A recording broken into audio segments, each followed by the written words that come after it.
A reading from the Baal Shem Tov, an 18th century rabbi. From every human being there rises a light that reaches straight to heaven. And when two souls that are destined to be together find each other, their streams of light flow together, and a single brighter light goes forth from their united being.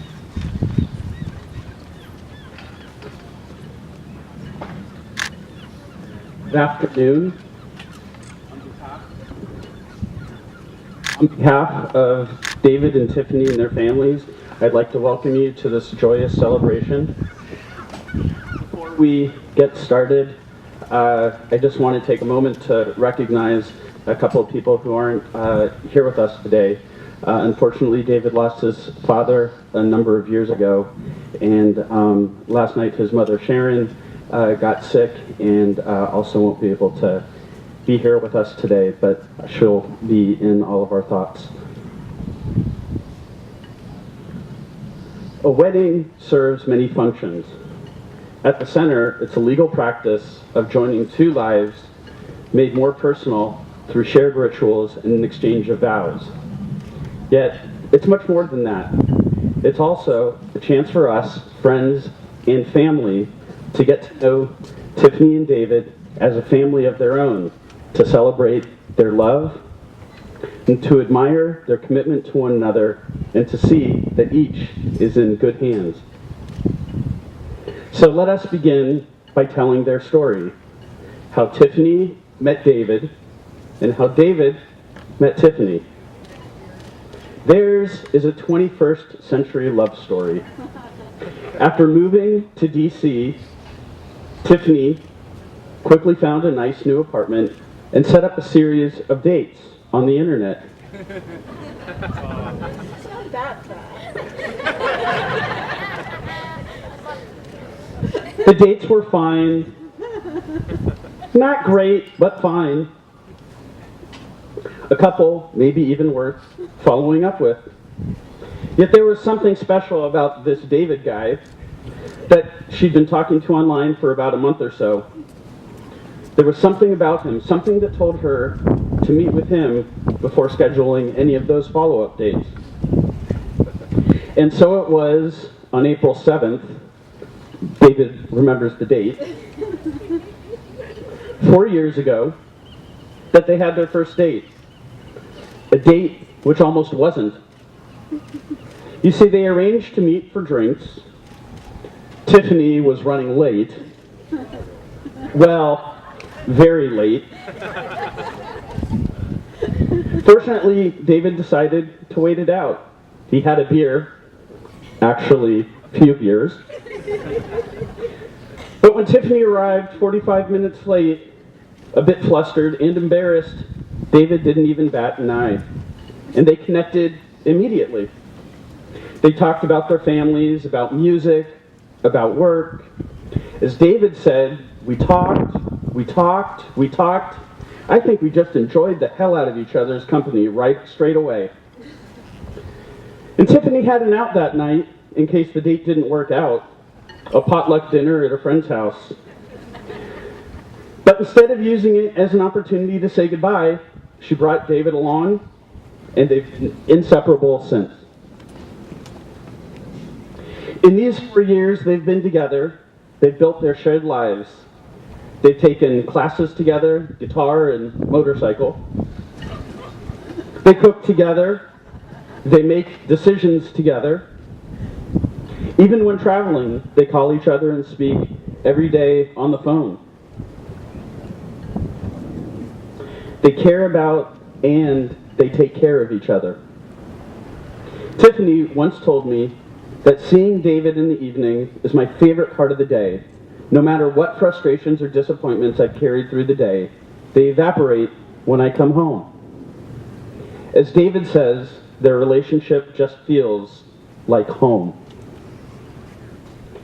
And I might add that it's worth noting that Tiffany began her life right here in San Diego, and David began his life just down the road a spell in Fullerton. So it's somehow fitting that they're beginning this new chapter of their lives together also here in San Diego. For me, This is an especially special celebration, and I was very touched to be asked to officiate the ceremony. Tiffany's family has been a second home to me as long as I can remember. Our dads grew up together in Detroit. At some point, Steve lived with us in San Diego, dangling me and my brother from our ankles, apparently some sort of neurological exam.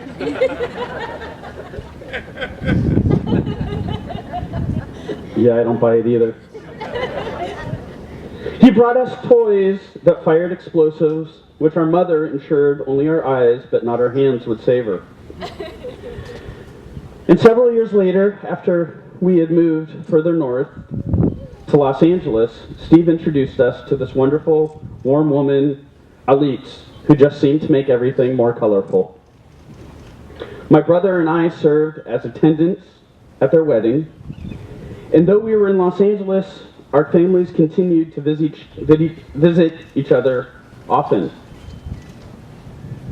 During my last semester at UC San Diego, when I started dating my now wife, Rachel, I stayed and lived with Tiffany's family, sometimes driving her brothers to karate practice and tutoring Tiffany in local cafes. Her 8-year-old brother, Matthew, would sometimes steal a sip of my beer, or more. And he also made a very memorable toast at my wedding. Now, Rachel and I and our kids, Benjamin and Molly, live in the same town as Tiffany and David on the other coast. And just as Steve brought Alix into our lives, Tiffany has brought David and his what the hell and his what the hell censored and his what the hell joy to be into our lives.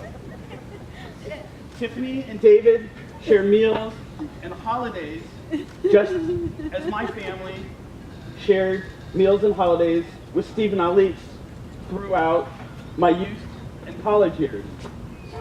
And just as I used to sometimes watch Tiffany and her brothers, Matt and Dylan, sometimes together with Rachel, Tiffany now watches our kids, sometimes together with David. Tiffany and David, I think many of the people in this room have their own anecdotes of watching one or the other of you grow and have had a chance to get to know you as a couple and see the love and support you have for one another, which in just a few moments you'll formally declare in your vows.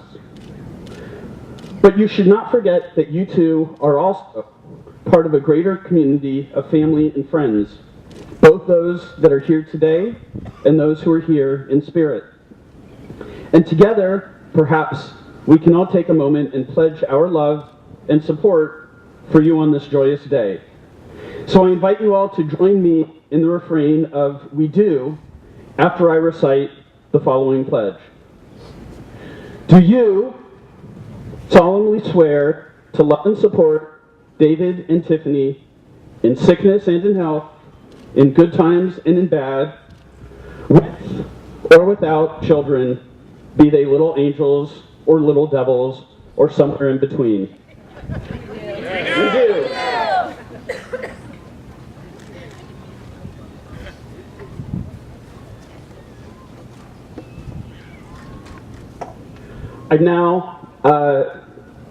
We're now going to have a couple readings, so I'd like to call up Maureen and Ev for the first reading.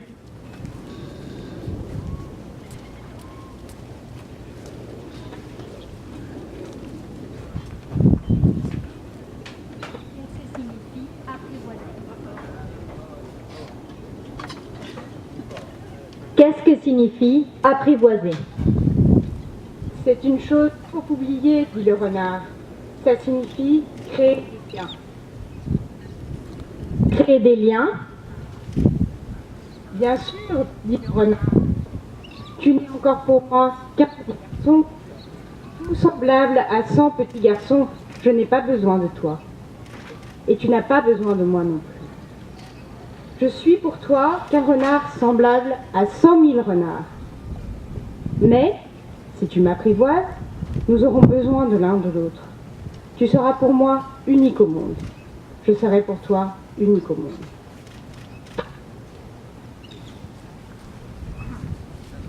Jessica, can you come and do the second reading, please?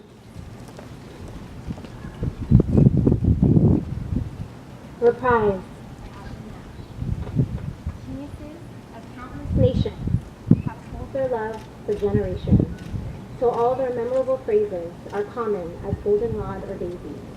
Their girls have glimmered like the moon, or shimmered like the summer moon, stood like a lily, fled like a fawn, now the sunset, now the dawn.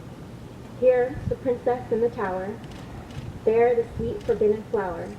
Darling, when I look at you, every aged phrase is new, and there are moments when it seems I've married one of Shakespeare's dreams. Thank you.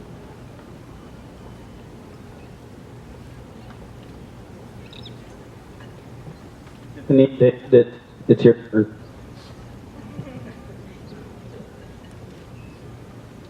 Either one of you want to go first? Okay. Tiffany, you get to go first. Okay. Tiffany and David asked me to read the vows, so I'm going to read them. They each wrote them independently, and I'm just charged with reading them. So pretend I'm Tiffany.